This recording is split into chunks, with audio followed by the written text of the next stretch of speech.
Hi friends, எல்லோருக்கும் வணக்கம். This is Shivaji. Friends, video போகிறதுக்கு முன்னாடி என்னோடய சப்ஸ்கிரைபர்ஸ், வியூவர்ஸ், ஃப்ரெண்ட்ஸ் எல்லோருக்கும் என் மனமார்ந்த நன்றிகளை தெரிவிச்சுக்கிறேன்.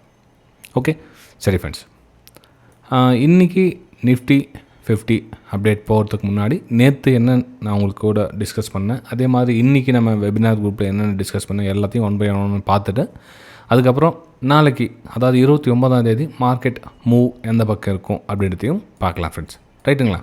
சரி, இப்போது இந்த வியூஸ் நேற்று நடந்த வியூஸ்க்கும் இதுக்கு காலையில் என்ன அப்டேட் கொடுத்துறதுக்கு முன்னாடி ஒரு சில விஷயங்களை டவுட் கிளியர் பண்ணிடலாம் அப்படின்னு. அதாவது நம்மளுடைய ஓல்டு வியூவர்ஸ், யூடியூப் வியூவர்ஸ் பார்த்திங்கன்னா, சார் இந்த 200 EMA லைன் எந்த டைம் ஃப்ரேமில் வந்து கரெக்டாக ஒர்க் ஆகும், எந்த டைம் ஃப்ரேமுடைய 200, இப்போது ஒரு 4 ஹவர்ஸ் எடுத்துக்கிறோம், 1 ஹவர் எடுத்துருக்கோம், 15 மினிட்ஸ் எடுத்துருக்கோம், 10 minutes, 5 minutes, 3 minutes, 2 minute, 1 minute, ஏதாவது நிறைய டைம் ஃப்ரேம்ஸ் இருக்குது. ஸோ எந்த டைம் ஃப்ரேமுடைய 200, ஒரு நாளைக்கு பார்த்தீங்கன்னா ஒரு 4 ஹவர்ஸ் 200 EMA சொல்கிறீங்க, ஒரு நாளைக்கு பார்த்தீங்கன்னா 200 1 ஹவர் யூஸ் பண்ணி, ஒரு நாளைக்கு 10 மினிட்ஸ், ஒரு நாளைக்கு 5 மினிட்ஸ், ஒரு நாளைக்கு 1 மினிட்டில் அப்படின்னு. இப்போது ஒன்று புரிஞ்சுங்க ஃப்ரெண்ட்ஸ், எந்த டைம் ஃப்ரேமில் இருந்தாலும் 200 EMAக்கு பவர் இருக்குது. ரொம்ப சிம்பிள் கான்செப்ட். நீங்கள் ஒரு 1 ஹவரில் டைம் ஃப்ரேமில் ஒரு சப்போர்ட் ரெண்டிஷன்ஸை ட்ராப் பண்ணி 200 லைன் டச் ஆகுது அப்படின்னா, ஸோ அந்த டைம் ஃப்ரேமில் 200 EMA நான் ரெஸ்பெக்ட் பண்ணுவேன். ஓகே, அதே மாதிரி நான் 10 மினிட்ஸ் டைம் ஃப்ரேமில் ஷீட் பண்ணி எனக்கு அந்த டைம் ஃப்ரேமில் ஒரு 200 EMA லைன் கிடைக்குது அப்படின்னா, அந்த 200 EMA லைன் பிரகாரம் அந்த இடத்துல எனக்கு ரெஸ்பெக்ட் கிடைக்கும். இப்போ பார்த்தீங்கன்னா இது 1 ஹவர் டைம் ஃப்ரேமோட நிஃப்டி 50யோட சப்போர்ட், ரைட்டுங்களா? ஸோ இதுக்கு பார்த்தீங்கன்னா நான் அதை ரெஸ்பெக்ட் பண்ணுறேன். அது இங்கே பார்த்தீங்கன்னா தெரியும், உங்களுக்கு ஈஸியாக ரெஸ்பெக்ட் பண்ண தெரியுது. இப்போ இதுவும் பார்த்தீங்கன்னா பிரேக் டவுன் ஆகிருக்கு. 200 EMA லைனை க்ளோஸ் வச்சுருக்காங்க, இங்கே சப்போர்ட் எடுத்துருக்காங்க ரெண்டாவதுலேயே. இங்கே பார்த்தீங்கன்னா கீழே தாண்டி க்ளோஸ் வச்சுருக்காங்க. க்ளோஸ் வச்சுருக்காங்க ரியாக்ட் தான் இந்த டவுன் சைடு வந்தது. அதே மாதிரி பார்த்தீங்கன்னா இங்கே ரிஜெக்ட் பார்த்தீங்கன்னா 200 EMA லைனை ரிஜெக்ட் 1 ஹவர் டைம் ஃப்ரேமில், ரைட்டுங்களா? ஸோ இதை வந்து நான் எடுத்துக்குவேன், இதையும் ஒரு கணக்கில் எடுத்துகிட்டு நம்ம வந்து அடுத்து அனலிசிஸ் பண்ண சொல்லும். ஓகே, 1 ஹவர் டைம் ஃப்ரேமில் 200 EMA லைன் இருக்குதுப்பா, நம்ம 10 மினிட்ஸ் டைம் ஃப்ரேமில் என்ன பண்ணலாம், ஷிஃப்ட் பண்ணி பார்க்கலாம். அப்போது இந்த இடத்துல நமக்கு எங்கே 200 EMA லைன் இருக்குது, இந்த 10 மினிட்ஸ் டைம் ஃப்ரேம் எங்கே சப்போர்ட்லாம் இருக்குது, இந்த டைம் ஃப்ரேம் நம்ம இன்டர்டே டைம் ஃப்ரேம் யூஸ் பண்ணிக்கிறோமா அப்படின்னு கணக்கு எடுத்துகிட்டு நம்ம நெக்ஸ்ட் மூவ் எடுத்துகிட்டு போக முடியும். தவிர ஸோ அந்த டைம் ஃப்ரேம் ஒரே ஒரு டைம் ஃப்ரேம் பிடிச்சிட்டு நம்ம வந்து 5 மினிட்ஸ், 1 மினிட், 3 மினிட் அதை மட்டுமே எடுத்துகிட்டு நம்ம ட்ராவல் பண்ண முடியாது. இன்றைக்கி பார்த்தீங்கன்னா 28ஆம் தேதி மார்க்கெட் பார்த்தீங்கன்னா ஒரே ரேஞ்சில் மார்க்கெட்டு மேலே கீழே ஒரு மாதிரி சைட் வேஸ்ட்லேயே ட்ராவல் ஆகிடுச்சு. நேற்று லைட்டாக கொஞ்சம் அப்பும் கொடுத்துச்சு, இந்த இதில் பிரேக் அவுட்டு. இன்றைக்கி பிரேக் அவுட் நடந்துச்சு, ஆனால் பெருசாக மூவ் கொடுக்கல, அப்படியே நின்றுச்சு.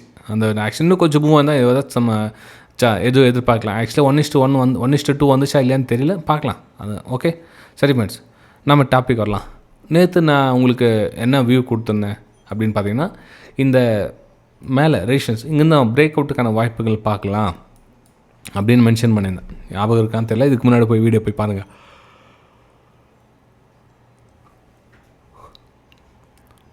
ஓகே, சரி, இப்போ பார்த்தீங்க அப்படின்னா இந்த 200 EMA லைனு ப்ரைஸ் இங்கே சஸ்டெண்டாக நிற்குது. அப்போது எனக்கு வந்து இந்த இதில் கீழே வரதுக்கான நான் வந்தால் கூட நான் வந்து என்னுடைய பிளான் சேல்ஸ் கிடையாது, எனக்கு ஒன்லி ஃபார் பிரேக் அவுட்டுக்கான வாய்ப்புகள் மட்டும்தான் பார்ப்பேன் அப்படின்னு சொல்லியிருந்தேன் நேற்று. இன்றைக்கும் வந்து நான் சொன்ன மாதிரி தான் பிரேக் அவுட்டுக்கான வாய்ப்புகள் தான் பார்த்தேன், ரைட்டுங்களா?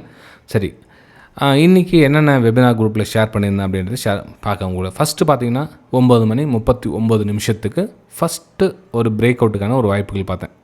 ஆக்சுவலாக அதில் மூவ் கிடைக்கல, கீழே வந்துடுச்சு, எஸ்எல் ஹிட் ஆகிடுச்சு. சின்னதாக ஒன்றும் பெருசாக ஒன்றும் எஸ்எல் கிடையாதுங்க, ஸ்மால் எஸ்எல் தான்.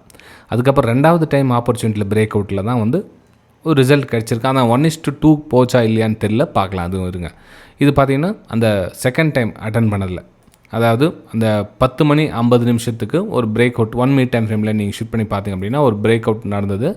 அந்த பிரேக் அவுட்டுக்கான ஒரு வாய்ப்புகளை பாருங்கள் அப்படின்னு நினச்சி சின்னதாக க்ளூ தான். நான் வந்து எங்கே என்ட்ரி, எக்ஸிட்டு, ஸ்டாப் லாஸு, அந்த டார்கெட் அதெல்லாம் எதுவும் சொல்கிறதில்ல. ஜஸ்ட் அவங்களுக்கு புரிஞ்சுக்குவாங்க, அந்த க்ளூ கண்டுபிடிச்சிட்டாங்கன்னா அவங்க எடுத்துக்குவாங்க அப்படின்றதுக்காக நான் அந்த வெள்ளி க்ளூ மட்டும் தான் கொடுத்தது நான், ரைட்டுங்களா? ஸோ இது பார்த்திங்கன்னா செகண்ட் பிரேக் அவுட்டு. இது ஃபஸ்ட்டு வந்து பிரேக் அவுட், இங்கேருந்து நம்ம ஷார்ப்பாக வந்து இந்த பிரேக் அவுட் எடுத்தது. நேற்றும் பார்த்தீங்கன்னா ஃபஸ்ட்டு டைம் எஸ்எல் ஹிட் ஆகிடுச்சு ஃபஸ்ட் அட்டம்லே. சம்டைம்ஸ் என்ன அவனை மேலே மூவ் ஆகிட்டு இந்த இடத்துல நமக்கு டார்கெட் ரீச் ஆகிடும், இடத்துல சீக்கிரமாக க்ளோஸ் பண்ணிடலான்றதுக்கு இந்த ரிஸ்க் எடுத்தது. ஆஸ் யூஷுவலி நம்ம செகண்டில் அட்டம்ல தான் நல்லா மூவ் ஆச்சு. ஆனால் இதில் 1:2 ரிஸ்க் ரிவார்டு வந்துச்சா இல்லையா அப்படின்றது தான் நமக்கு கேள்விக்குறி. பார்த்துடலாருங்க 1:2 வந்துச்சா இல்லையான்னு.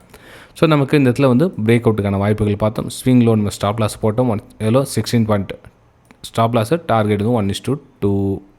ஓகே, 1:2 வந்துச்சு விடுங்க. ஸோ 1:2 நீங்கள் ஆப்ஷனில் பார்த்தீங்கன்னா 1:2 தான் இருக்குது. இதில் 1:2.5 காமிக்குது. நீங்கள் உங்களுடைய ஆப்ஷன் சார்ட்டில் வந்து பெருசாக மூவ் ஆகிருக்காது, கொஞ்சம் கம்மியாக தான் இருக்கும். ஸோ 1:2 கணக்கு எடுத்துக்கலாம். ஸோ இதில் வந்து 1:2 வந்துச்சு. அடிக்கடி சொல்லுவேன் உங்களுக்கு, நமக்கு தேவையான ₹1 ரிஸ்க் எடுக்கிறீங்க, ₹2 கிடச்சிச்சா சிஸ்டமை க்ளோஸ் பண்ணுங்கள். மார்க்கெட் எதையும் நீங்கள் பார்க்க தேவை. இது நல்லா கடகடன்னு மேலே போயிடுச்சு சார், ஐயோ 100 பாயிண்ட் விட்டுருந்தா அவ்வளோ போயிருக்குமே, இவ்வளோ போயிருக்குமே. உங்களுக்கு அதுவும் வீடியோ லாஸ்ட் டைம் போட்டிருந்தேன். எப்பவுமே வந்து அந்த வந்தால் ₹2 ரெஸ்பெக்ட் கொடுக்காம போன ₹10 நினச்சி கவலைப்பட்டு இருப்பாங்க. அது நம்ம ஜென்ரலாக இந்த ட்ரேடிங்கில் 100-95 பேர் 98 பேர் கூட அவ்வளோதான். நமக்கு வந்த ₹2 நினச்சி சந்தோஷப்பட மாட்டாங்க. நமக்கு கை விட்டு போனால் அடாடா வெயிட் பண்ணியிருந்தால் இவ்வளோ வந்திருக்குமே, நம்ம மொத்த லாஸ்லையும் ரிகவர் பண்ணிகிட்டு இருக்கலாமே. அதாவது பிரயோஜனம் கிடையாது. நீங்கள் வந்து அதை பற்றி பேசி கையில் ₹2 தான் இதை வச்சு கணக்கு போடுங்க. வராததை நினச்சி கணக்கு போட எந்த பிரயோஜனம் கிடையாது. ரைட்? சரி ஃப்ரெண்ட்ஸ், இது வந்து இன்றைக்கி நடந்து முடிஞ்சது, நேற்று சொன்னது எல்லாமே ஓகே. இதெல்லாம் ஓகே சார், நாளைக்கு என்ன சார் நடக்கும், நாளையோட வியூ பார்க்கலாம் அப்படின்னிங்கன்னா நாளைக்கு பாருங்கள்.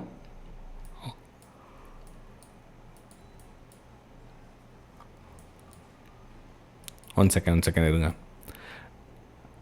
நாளைக்கு என்னோடய வியூ என்னென்னா ஸ்டில் அப்பர் சைடு தான். ஓகே, இது டெலிட் பண்ணிடுறேன். நாளைக்கு ஸ்டில் அப்பர் சைடு.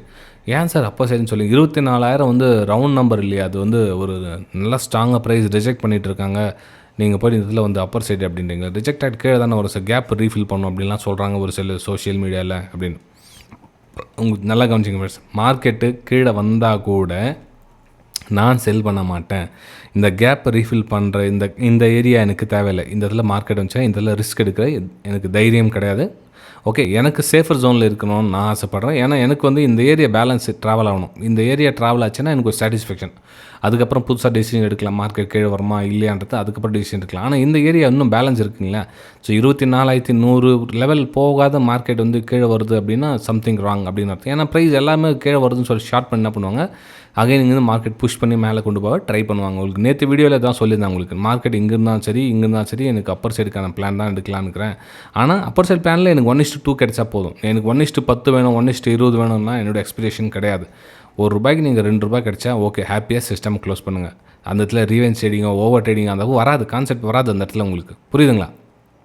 சரி ஃப்ரெண்ட்ஸ், அதே மாதிரி இந்த கோல்டு பற்றி சொல்லுங்கள் சார் அப்படின்னு கேட்டிருந்தீங்க. அது கோல்டு உங்களுக்கு ப்ராசஸில் இருக்குது, உங்களோட சப்போர்ட்ஸ் ஆதரவு எப்படி இருக்குதுன்னு தெரியாது. அதனால் கோல்டு பற்றிய ஒரு வியூ சொல்லுங்கள் அப்படின்னு. ஆக்சுவலாக அந்த கோல்டு பற்றி கூட சொல்லிடுறேன் அந்த வீடியோவில். அது நம்மளுடைய ப்ரைம் குரூப்பில் ஷேர் பண்ணியிருக்கேன் பாருங்கள். ப்ரைஸ் வந்து எதுவும் போகிறதுக்கான வாய்ப்புகள் இருக்குது வரும் நாட்களில் அப்படின்னு. ஏன்னா 1 hour டைம் ஃப்ரேம் சார்ட் இன்றைக்கே ப்ரைஸ் மூவ் ஆகாமான்னு சொல்ல முடியாது. ஏன்னா ஓவர் நைட்டில் எதுனா நடக்குது, நமக்கு என்ன தெரியும். ஓகே, ப்ரைஸ் கொஞ்சம் கொஞ்சமாக இந்த மாதிரி வருவதற்கான சான்சஸ் இருக்குது. ஃபஸ்ட் லெவல் 3,900 வரலும் 960 வரலும் ஃபஸ்ட் லெவல் வருவதற்கான சான்ஸ் இருக்குது. வெயிட் பண்ணி பார்ப்போம். ஏன்னா ப்ரைஸ் கொஞ்சம் வந்துட்டு கொஞ்சம் லைட்டாக ரீடெஸ்ட் எடுத்து அதுக்கப்புறம் கொஞ்சமாக இந்த 30 தேதி வந்தாலும் சரி 31 வந்தாலும் சரி மொத்தத்தில் ஒரு டவுன் சைடுக்கான பிளானை நான் வந்து எக்ஸிக்யூட் பண்ணி வச்சுருக்கேன். பார்க்கலாம் ஃப்ரெண்ட்ஸ், இது ரைட்டுங்களா? சரி, கோல்டு பற்றி கேட்டிருந்தீங்க, அதனால் ஜஸ்ட் ஒரு வியூ மட்டும் ஷேர் பண்ணியிருந்தேன். நம்ம பேங்க் நிஃப்டி பார்க்கலாம். பேங்க் நிஃப்டியில் என்ன சார் பிளான் பண்ணியிருக்கீங்க? பேங்க் நிஃப்டி பார்த்தீங்கன்னா டவுன் வந்திருக்கு. நிஃப்டி தாங்கி பிடிச்சிருக்கு, பேங்க் நிஃப்டி தான் டவுன் வந்திருக்கு. ஓகே, நீங்கள் பாருங்கள், இந்த கேப்பை ரீஃபில் முடிச்சிச்சு. ரீஃபில் முடிச்சதுக்கப்புறமா மார்க்கெட் இங்கேருந்து ஹையர் ஐ ஃபார்மேஷன் நடந்தால் நம்ம வந்து இங்கேருந்து ஒரு அப்பர் சைடுக்கான ஒரு பிளான் பண்ணலாம். அதாவது இந்த ரெசிஸ்டன்ஸ் லைன்னா வந்து பிரேக் அவுட் நடந்து நல்லா மேலே மூவ்மெண்ட் ஆகிடுச்சுன்னா நம்ம வந்து ஒரு அப்பர் சைடுக்கான ஒரு பிளானை எக்ஸிக்யூட் பண்ணலாம். ஓகே, ஆனால் இங்கேயே வந்து ப்ரைஸு சஸ்டன் ஆகி லோ ஃபார்மேஷன் ஆகிட்டு இருக்குதுன்னா கீழே போகும். எனக்கு வந்து அந்த ஐடியா கிடையாது இதில் போகிறதுக்கு. ஒன்லி ஃபார் அப்பர் சைடுக்கான ஒரு பிரேக் அவுட்டுக்கான வாய்ப்புகள் மட்டும் தான் நான் பார்க்கலான்னு இருக்கிறேன். டவுன் சைடில் வியூக்கில் ஒன்லி ஃபார் அப்பர் சைடு மட்டும் தான் நான் பேங்க் நிஃப்டியில் பிளான் பண்ணலான்னு இருக்கேன். ஏன்னா இந்த சப்போர்ட் லாஸ்ட்டாக எடுத்த இடம் இருக்குது பாருங்கள். மேபி இன்னும் கொஞ்சம் கீழே வந்து கூட அதுக்கப்புறம் சப்போர்ட் எடுத்து மேலே மார்க்கெட் மூவ் ஆகலாம் அப்படின்றது என்னுடைய தனிப்பட்ட கருத்து. இதுக்கு உங்களுடைய கீழே கருத்துக்களையும் லைக்ஸையும் கமெண்ட் பண்ண மறந்துடாதீங்க. நிறைய பேர் லைக் பண்ண கூட மறந்துடுங்க. ஜஸ்ட் ஒரு லைக் பண்ணி வீடியோ பாருங்கள். ஓகே, சரி. இது பார்த்திங்கன்னா அந்த ஏரியா வந்து ஒரு கன்சால்டேஷன் ஏரியா. உங்களுக்கு 27, 28 2 நாளும் பெருசாக ஒன்றும் மூமெண்டம் இல்லை. ஆனால் ஒரு கன்சால்டேஷன்லேயே நான் வந்து ஒரு அப்பர் சைடுக்கான மூமெண்டம் பார்க்க வேறு எதுவும் இல்லை. ரைட்டுங்களா? ஸோ சென்செக்ஸ் பார்த்திங்கன்னா எல்லாம் இந்த கேப்பை ரீஃபில் பண்ண வரும்னு எதிர்பார்த்துட்ருக்காங்க. ஆனால் என்னுடைய பிளான் என்ன, இந்த இடத்துல கீழே வந்தால் நான் வந்து செல் பண்ணுறதுக்கான பிளான் எதுவும் கிடையாது. ஒன்லி ஃபார் அப்பர் சைடுக்கான பிளான் பண்ணலாம் தான் இருக்கேன். எனக்கு இந்த கேப்பை ரீஃபில் பண்ணுறதுக்கான கான்ஃபிடன்ஸ் எனக்கு இல்லை ஃப்ரெண்ட்ஸ். ரைட்டுங்களா? ஸோ ஒன்லி ஃபார் அப்பர் சைடுக்கான பிளான் தான் பண்ணிகிட்ருக்கேன். பார்ப்போம் நாளைக்கு மார்க்கெட் நமக்கு சாதமாகுதா அல்லது நமக்கு எதிராக போதான்னு பார்க்கலாம். ரைட்டுங்களா? சரி, நம்ம அடுத்த வீடியோ சந்திக்கலாம். தேங்க்யூ.